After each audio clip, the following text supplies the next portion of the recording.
is everywhere. You can hide under here. It will come where you are. It's everywhere. Viktor Frankl calls it unavoidable suffering. You can't duck it. But most people spend their life not wanting to deal with the pain of rejection, the pain of defeat, the pain of being disappointed, the pain of losing, the pain of failure, the pain of being criticized, the pain of not being liked, the pain. That's called life. Life is full of pain. It's everywhere. But guess what? There's no gain without pain. Because it's the pain of regret that you experience.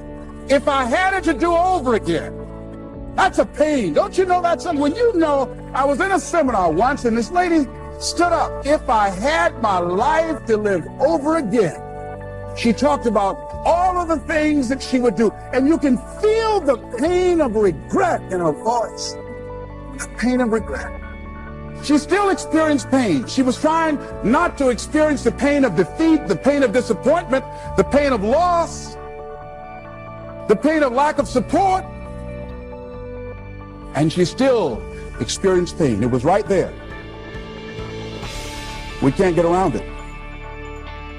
Most people are governed by their habits, their fears, and the opinions of others. A lot of people never try anything differently because they have been convinced by people in their lives that they value that they can't do it. They're living within the context of the opinions that other people have of them, the low expectations. Many people doubt themselves because when they thought about doing something at some critical point in their lives, somebody they respected and honored, somebody they believed in, somebody that they loved, someone they trusted said, you can't do that. And they accepted that. He says, courage isn't for somebody else, for medals, applause, or moral debts. Courage is what at that moment feels most right for you. Not just situational ethics, but what feels right in your heart, the word of the heart, what feels right in your heart. One great philosopher says, cowards die many times before their deaths. The valiant never taste of death but once. What does that mean? The valiant people aren't afraid? No. It means that they experience that fear and they move forward. They move forward anyhow. Many people are dead now. Many people are allowing their dreams to die. Many people are allowing their ideas to lie dormant and collect dust. Many people have all this talent and ability that they are allowing to be buried inside of them, that they will take with them to their graves because they didn't have the courage to be who they are. And I say, as you begin to look toward the future and manifesting your greatness, it's going to take everything in you, that your life deserves the concentrated effort to begin to look at how is it that I can express more of me? How is it that I can bring my ideas out here now? How is it? And start living with a sense of urgency because you're here today, you're gone today. Life is unpredictable. It's uncertain. There are no guarantees. No guarantees out here at all. So holding back, what are you waiting on? Ask yourself, what's the benefit of your waiting? What's the benefit of your not living your dream? What's the benefit of not listening to yourself? Oh, please, listen to yourself. You know the feelings. If you start listening to the feelings in your heart, and I'm doing it now more every day, I find that my feelings, I can trust them. In what you've done with your life thus far, is it giving you what you want? Is it giving you what you want? When you look toward the future, when you look at all that's going on out here, is there some place within yourself you say, hey, I know I need to be out there in that arena. I know I can do more than what I've been doing. I know there's some great music that I have within me that I haven't brought out here yet. Is that something that you begin to look at within yourself? See, I say if you look at your life, and if you're not getting what you want, you owe it to yourself to do something differently. If you're on a job, 85%, they say, of Americans go to jobs that they're unhappy. If you're doing something 8 hours a day, that you don't like, it's not giving you what you want, it's not giving you a strong feeling of satisfaction and fulfillment, you're miserable, you hate to go there, you're depressed just thinking about it, you're saying the thank God it's Friday song every week. If that's what it is, you owe it to yourself to start strategically working to change directions. See, but you know what most people will do? Most people will resist change. Most people will fight change as if change would be worse than what they're experiencing. See, they know this. They're familiar with this. Most people will not challenge the unknown. They won't just step out there. See, there's certain things that's got to be in place. They got to see it all together. And life isn't like that. That's not how you grow.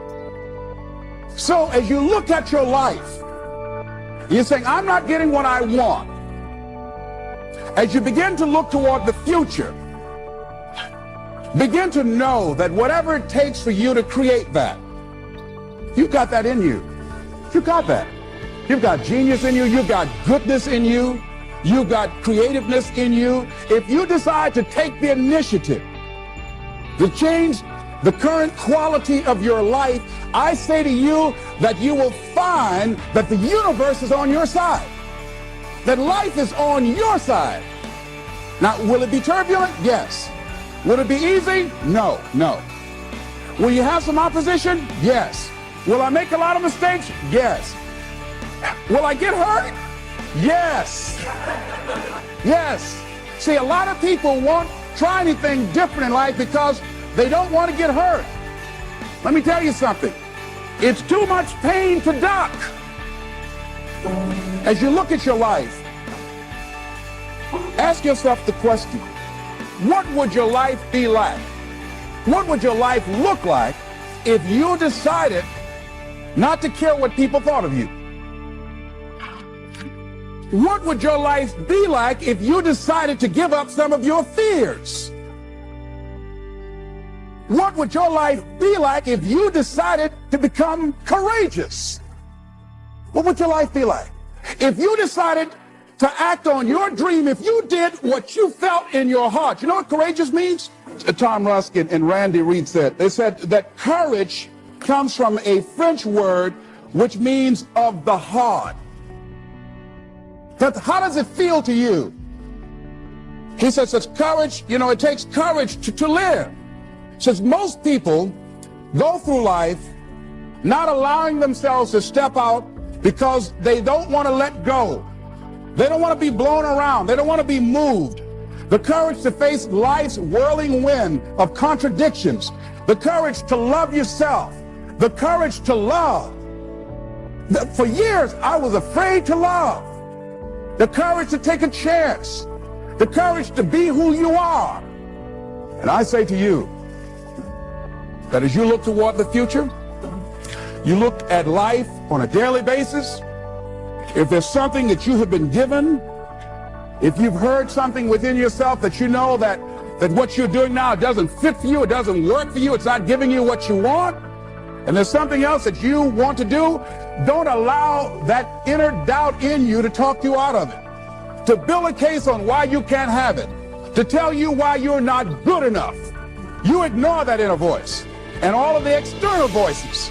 Don't judge the possibilities for what you can do based upon the circumstances, because the circumstances won't determine who you are. Don't determine what you're able to do based upon your resources. Don't determine what's possible for you based upon where your life is right now. Where your life is right now is not you. That's just what it is right now. But the possibilities for you are unlimited. If you're in a rebuilding process, it's unlimited. If you're coming back from adversity and devastation, it's unlimited of what you can do. That's the capacity of human beings. It doesn't matter how many mistakes you've made. It doesn't matter how many flops you've had. It doesn't matter how much money you've lost. In fact, I see it only as an investment of what you learn from life, not losses, but investments of what's possible for you. And I say to you that once you start listening to yourself and as you begin to act on your dream, as you start just trying to find your way, doing what you can with what you have, you will start seeing things opening up for you. You'll start attracting people. You say, where'd they come from? Things will start coming together, clicking for you. You say, whoa. You start brainstorming. Ideas will come out of nowhere as you focus on it. The key to it is to begin to focus on what it is you want to do. Why, Les? Why is that important? Because as you focus on that which you want to do, that which we focus on, that which we give our energy to, it will begin to multiply. It will begin to expand. It will begin to develop your consciousness. And out of that comes your greatness. Out of that comes a commitment. Out of that comes a passion for life. Out of that comes a special power that you have in you that you haven't even called on yet. See, the powers that we have will never reveal themselves if we don't challenge them, if we don't put ourselves in a position where we have to use them. So one of the most important things is reading a book that's a really interesting book called Instant Millionaire, and the guy said, put yourself in a position where you can't retreat, where it's do or die, sink or swim. Here's what you'll find out. You'll develop incredible swimming skills. You'll find yourself stroking unlike you've ever seen before. Through the inspiration of desperation, you'll become more creative than ever before. So what is it? How do we handle that whole piece? Throw your whole self into it. See, most people go at it tentatively. They don't give all their stuff. They don't concentrate. They don't put everything they've got in. One guy wrote a book called All You Can Do Is All You Can Do. And all you can do is enough. But he said, make sure you do all you can do. And if we're honest this evening, we know that we haven't done all we can do. So as we look at the future, we can decide that from this day forward, as I look at my personal relationships, if I look at my professional relationships, if I look at my family relationships, if I look at all the dimensions of my life, looking at myself mentally, emotionally, and spiritually, I'm going to do all I can do to develop me, to bring my talent out here, to make a contribution to life.